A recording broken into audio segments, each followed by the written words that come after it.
Like temperature, air pressure is also an important aspect of climate.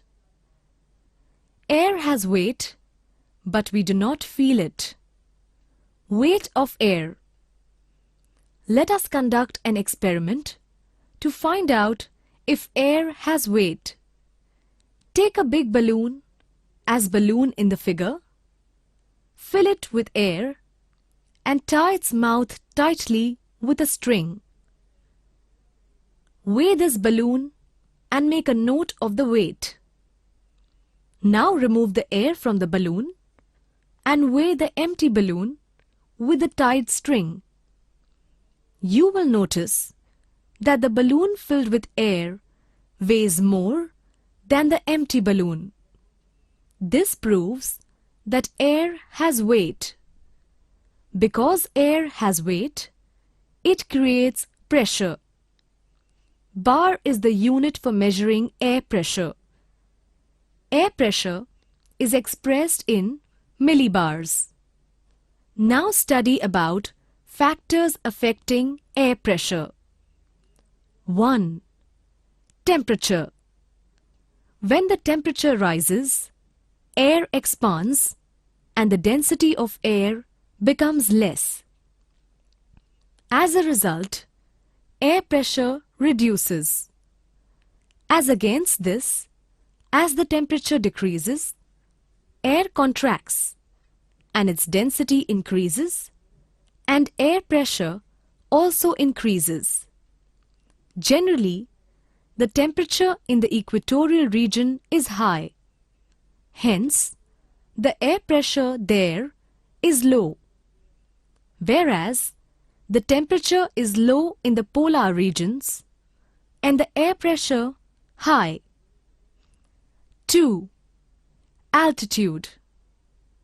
Due to the pressure of the upper layers, the air pressure near the surface of the land is high.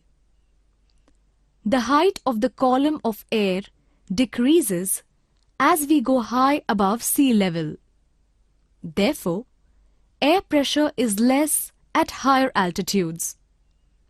Vertical distribution of air pressure. Air pressure varies according to the altitude. This is called the vertical distribution of air pressure. Horizontal distribution of air pressure.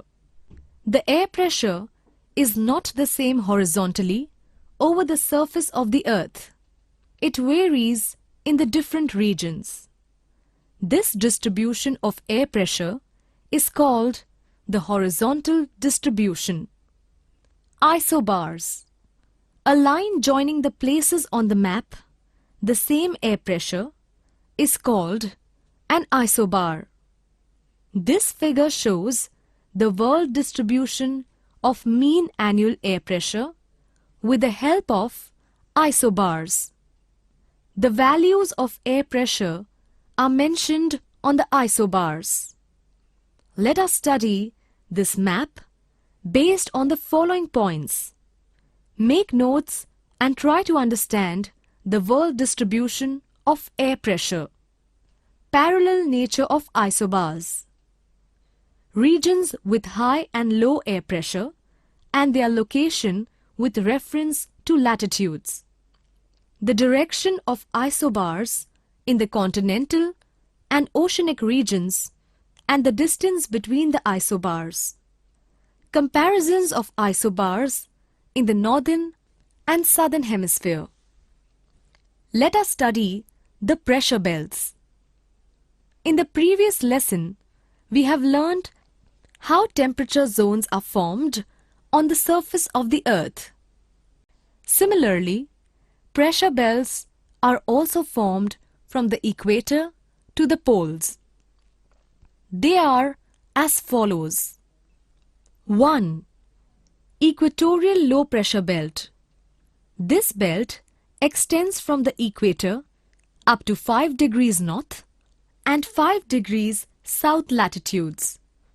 In this area, rays of the sun fall mostly perpendicular. The air near the surface becomes hot and light. As a result, it rises upwards. This causes a low pressure belt near the surface in the equatorial region. 2. Mid-latitudinal high pressure belt. Air which has risen from the equatorial region flows at a higher altitude towards the polar region. Due to the low temperature at that altitude, air becomes cold and heavy. This cool air descends between 25 degrees and 35 degrees latitudes in the northern as well as the southern hemispheres. This results in the formation of high pressure belts near the surface. 3. Subpolar low pressure belt. Air in the subpolar region gets pushed upward due to friction with the surface and the Earth's rotation. This effect is seen between 55 degrees and 65 degrees latitudes in the northern and southern hemispheres. As a result, a low pressure belt is formed in this area near the surface. 4. Polar high pressure belt. On both the poles, the temperature is below 0 degrees Celsius throughout the year. As a result, high pressure belts are formed near the surface in the polar regions. They are called polar high pressure belts. Air pressure belts move approximately 5 degree to 7 degree north or south according to the seasons. Now let us see what is aneroid barometer. Air pressure is measured in millibars. Various types of barometers are used to measure air pressure. Let us have a look at the aneroid barometer. In an aneroid barometer, there is a metal box made of thin sheet. A vacuum is created in this box. When air pressure increases, the metal sheet gets pressed, and when the air pressure reduces, it comes back to its original position. There is a lever joining the box to an indicator. Hence, the indicator moves according to the pressure on the box. Thus, we can read the effect of air pressure on the box from the dial of the barometer as the values of air pressure are marked on the dial. 1. Air pressure is 1013.2 millibars at the sea level and it reduces with the altitude. 2. The important difference between temperature zones and pressure belts is that the temperature zones are continuous and they extend from equatorial to polar regions, from high temperature to low temperature. Pressure belts are not continuous and areas of high pressure and low pressure are seen in different regions as we go from the equator to the poles.